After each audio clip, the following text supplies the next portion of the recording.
Good evening, Bahrain. Welcome to Wine Online Wednesdays, episode 2. I'm Bernadette from Gulf Brands International. Tonight I'm going to take you to Italy, Bella Italia. We're going to go to the north, to the Veneto region.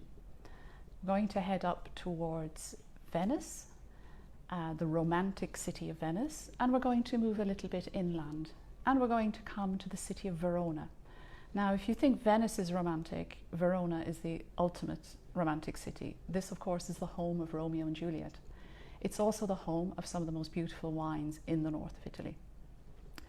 It's well known as a wine lover's hub because once a year there's a very famous wine fair there called Vinitaly, with thousands of wine buyers and wine lovers from all over the world coming to visit and see displays by wineries from all over Italy, especially, as well as some foreign imports.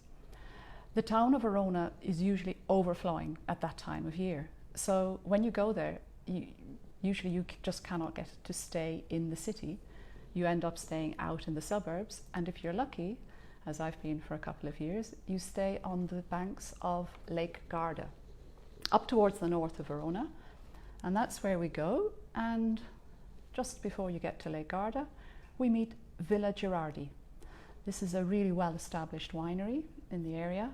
The winery was founded in 1986 by Franco Tomasi, a very well-known character in North Italian winemaking.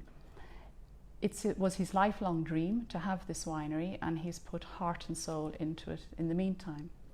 The winery itself has got a beautiful Venetian house dating from the 1700s, and everything is focused around this house. All the vineyards are around, and all of the winemaking is done on the premises.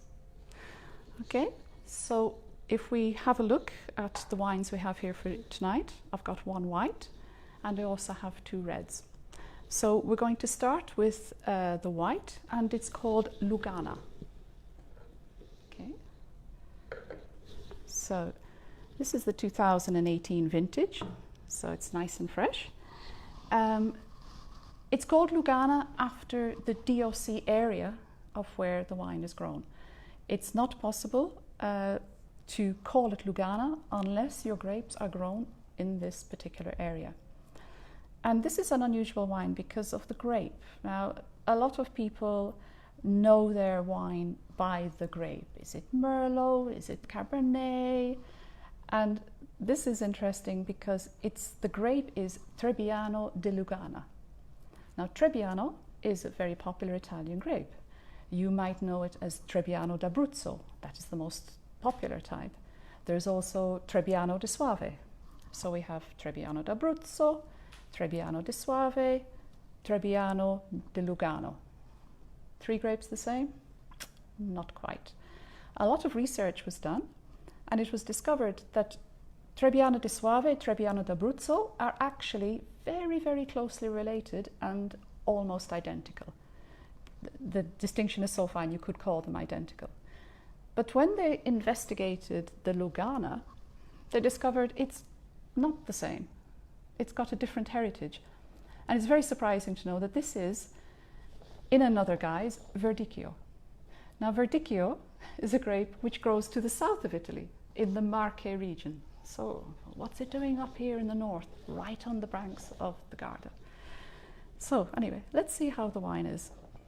So as you can see, it's a lovely, very clean, very light straw yellow. Let's give it a little swirl. This is 12% alcohol. And on the nose, very subtle with almost savory aromas. Yes, there's some yellow fruits. You can pick up that it's not low alcohol. Let's try a sip.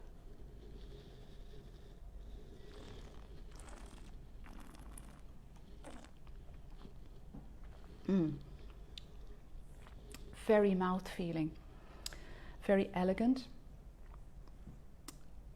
Yellow fruits, but there is that mineralness, that just steely finish, a nice long finish, a hint of steel, which just enhances the dryness, and a long finish. I can still taste it. This is a sign of just a really, really good quality wine. This is a very interesting discovery. If you try the Verdicchio from Marche, you'll find it leaner and greener. I think that's the easiest way to explain it.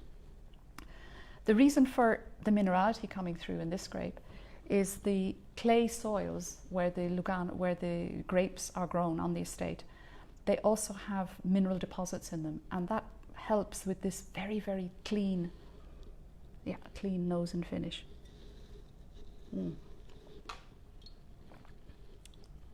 That is quite a nice surprise. It's got a lovely body. A lot of the North Italian whites are very, very light. This has got some gorgeous body in it. That's really nice. What to drink it with? Coming back to that later. Moving on, we'll now go to Valpolicella, the most widely produced red wine in the region. Valpolicella Classico, so it has to come from the smaller region. This is a very important wine for Franco, and it's the bread and butter of the winery, but it's a beautiful classic example. This wine, you could, with the temperature we have here in summer in Bahrain, you could easily lightly chill it. So let's see. We've got some nice ruby color with a little hint of pink on the edges. Let's have a little nose. Oh, warm fruits with a little hint of woodiness in it.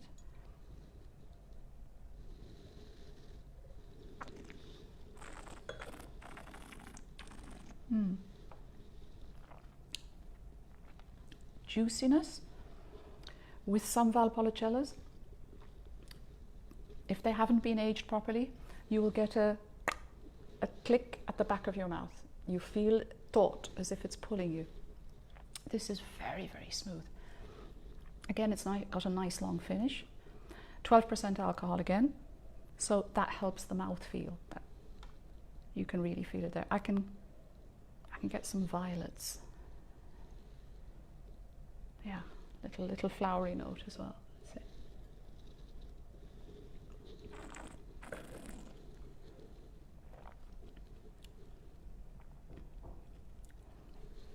Tannins are so smooth, absolutely smooth. This is vintage 18.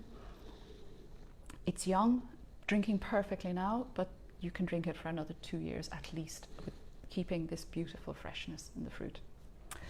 Okay, let's move on to Ripasso. Ripasso Classico Superiore. The Ripasso is a very peculiar wine to the Valpolicella region. And in order to just get into the Ripasso, I just have to take a little jump up to the Amarone. The Amarone is the big wine of Valpolicella. And very briefly, it's made with grapes which are left to dry in the sun on racks. And you can imagine if you see a grape and you see a raisin. Once upon a time, that raisin was a grape. But it's been dried so that the sugar is all concentrated inside that little dry raisin. Some of the grapes for Amarone are dried like this so that they get this concentration. You get a full oomph when you have an Amarone. So the Ripasso means twice pressed. What's happening with the Ripasso is after the Amarone is made, some of the grapes are then pressed again into the Ripasso. So this is the baby brother of the Amarone. Different winemaking technique, but it's still got the same flavors and the same concentration. I should mention the grapes for Valpolicella are typically, the most popular grape is the Corvione. You'll have some Rondinello in there again, and Molinari. But these are indigenous grapes, the most important being the Corvione. It's got to have at least 45% Corvione so that they can qualify it as Valpolicella.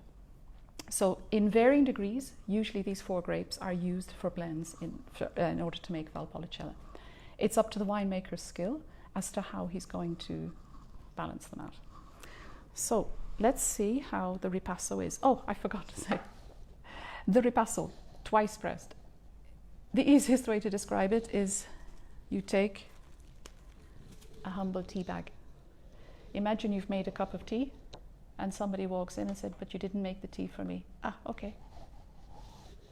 Double dipping, you do it twice. That's the same thing. The grapes for the Valpolicella, of the Amarone, which have been pressed, then end up helping out the Ripasso. So this Ripasso, let's see how it is. It's from the Bure Alto, which is a specific estate, very select grapes and vines used there. Now we can see this has got more of a brownish tinge. This one, we're talking ruby and with little hints of pink. This has got deep garnet, not shiny, almost dull, and with much more subtle hints around the edges. On the nose, oh, we're stepping up in some elegance here. The fruit is less.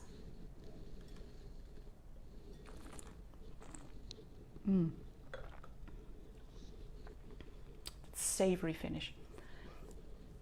You can really tell where this extra raisiny fruit is coming from, but it's not sweet, it's just a powerful fruit surge. I wanted to show you something about what we're going to match these with. So rather than talk about dishes, I thought I'd show you something very quickly. Okay, you have to have ciabatta, some good bread. Okay, here we go.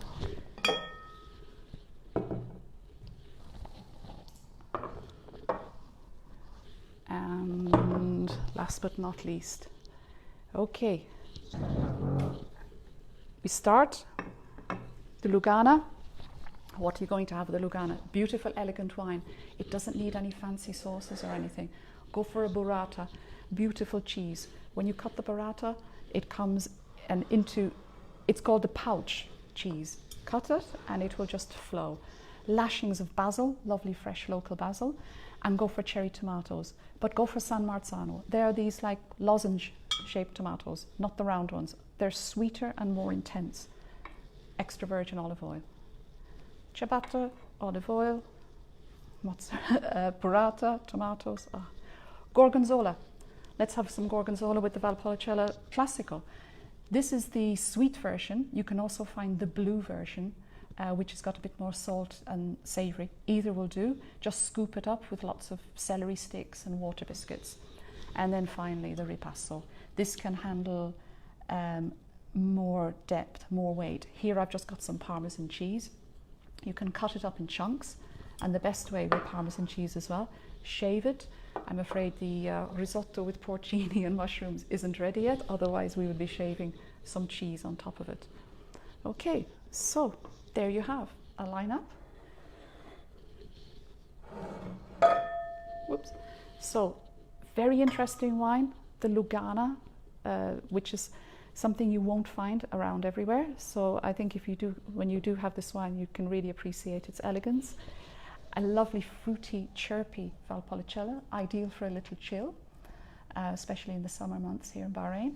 And this is more of a bit of a late nighter, but at the same time, it's got lovely, gorgeous raisins. It would be lovely with mushrooms, with kind of earthy flavors, and Parmesan. Okay, I think I've covered Villa Girardi. All the wines are available from our online shopping, gbuyexpress.com, or from our store in the grounds of Gulf Hotel. So that's it for tonight. Thank you for joining us. Next week we'll be doing all about Chardonnay. So by Sunday, check our Facebook page, we'll have the details up and we'll have an interesting little bundle of wine for you to enjoy. Thanks and good night.